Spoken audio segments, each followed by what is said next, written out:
When closing in on a next generation of console, developers are a plethora of information. Sometimes they say more than they actually mean to, but I do think that this is something that a lot of people, should be extremely excited about.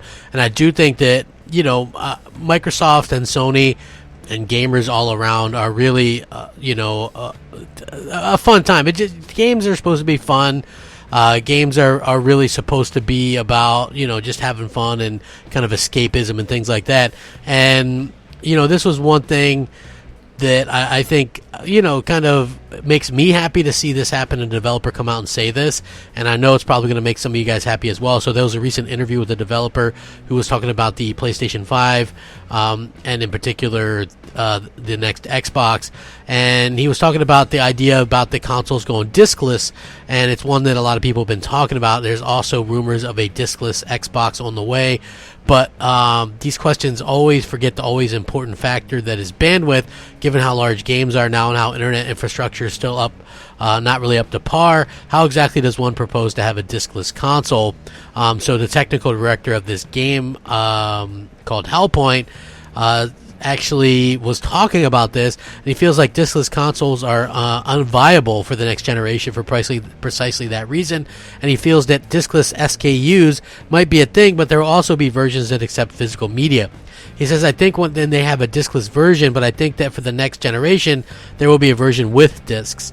When speaking with Gaming Bold exclusively, there are a few reasons. Not everyone has internet, and if you do have internet, a lot of people don't have good enough bandwidth to download 80 gigs per game. The current generation of games is huge. Not everyone can afford to download a game with its patches. There are still internet providers who have bandwidth caps, and if we have bandwidth issues here, you can imagine that it might be worse in other countries. The second issue he sees, if you go with the version of a console that has no disc, then why would GameStop sell those consoles? The whole market is you sell games for profit. So you pretty much say, hey, sell our consoles that makes you no profit and sell no games. So I don't think you're going to see diskless consoles this next generation. But one thing I would like to see is, because right now I have issues with Blu-rays that are slow to load. So that's why the last generation of consoles, you have games with long loading times and the games needed to be installed. If not discs, then what? And he feels like cartridges or USB keys would be a far better alternative. One thing I would like to see is some games should be able to be offered on cartridges or USB. For developers, we end up trying to ship games on a disc. It's pretty much always the same issue. You not have your game ready ahead of time by 2 months so they can be pressed on disc. I think the issue of having a disc or a USB card or cartridge is pretty much the same. I could see that printing Blu-rays takes time just to do it properly.